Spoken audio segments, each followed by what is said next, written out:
तर बकरी ईदच्या पार्श्वभूमीवर कराडच्या कृषी उत्पन्न बाजार समितीत बकऱ्यांचा बाजार भरलाय।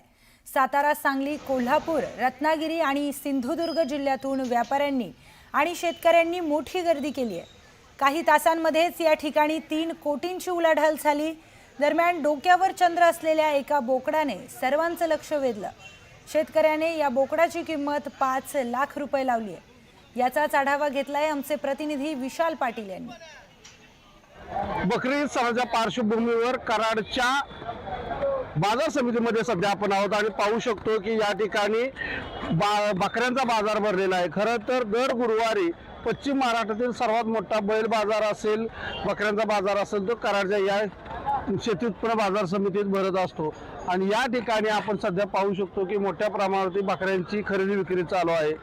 या पार्श्वभूमीवर कराडच्या शेती उत्पन्न बाजार समितीने पूर्णपणे या ठिकाणी भाजीपाला बाजार असेल, त्यासोबत जनावरांचा बाजार असेल, बैल असेल, गाई असेल, म्हैस असेल, हा सर्व बाजार बंद ठेवला आहे। केवळ बकऱ्यांना या ठिकाणी खरेदी विक्री चालू असल्याचं पाहायला मिळतंय। या आजच्या दिवसामध्ये जवळपास 3 ते 5 कोटीच्या दरम्यान या ठिकाणी उलाढाल झालेली आहे।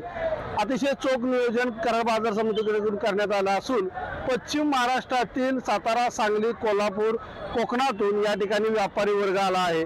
तर जवळपास गेल्या 2 आठवड्यामध्ये 5000हून अधिक बकऱ्यांची या ठिकाणी खरेदी विक्री होत असल्याची माहिती या बाजार समितीच्या व्यवस्थापनाकडून देण्यात आलेली आहे।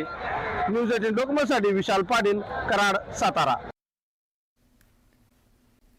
आज देशभरात पर्यावरण दिवस साजरा केला जातोय। पर्यावरणाचं संरक्षण न केल्यास मानवाला त्याची मोठी किंमत मोजावी लागू शकते।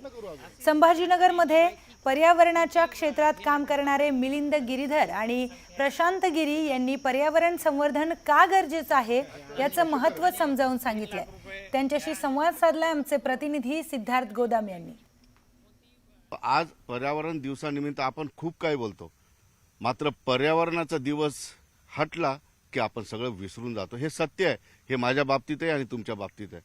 पण मी आता बोलताना आणि इकडे फिरताना तुम्ही माझ्या पाठीमागे काय ते बघा, कारण पर्यावरण दिवस हा आपण फक्त ऑक्सिजनची जुळून बघतो, मात्र पर्यावरण दिवस हा अनेक घटकांशी जोडला जावा त्यानंतरच आपल्या पर्यावरणाचा जो काही ऱ्हास होत चाललेला आहे किंवा काय करायला पाहिजे याबद्दलची एक संकल्पना तुम्हाला येईल। गिरी सर, मला एक सांगा, पर्यावरण आणि झाड याचा कसा संबंध आहे? पर्यावरण आणि झाड याचा संबंध असा आहे, पर्यावरणाचं मूळच झाड आहे। झाडं आणि जंगलं जर नसतील तर पर्यावरण राहणार नाही। ऍक्च्युली काय मागच्या काही वर्षापासून माणूस असा वागतोय की पृथ्वीचा 7/12 त्याच्या नावावरती आहे, पण तसं नाहीये। माणूस ही एक प्रजाती ह्या पृथ्वी तलावरची, त्या व्यतिरिक्त हजारो लाखो करोडो प्रजाती आहे।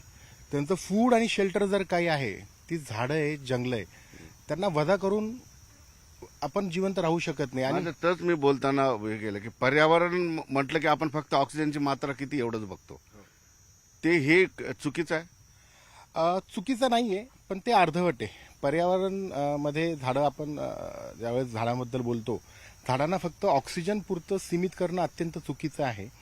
झाडं हे प्रायमरी सोर्स नाहीये ऑक्सिजनचं।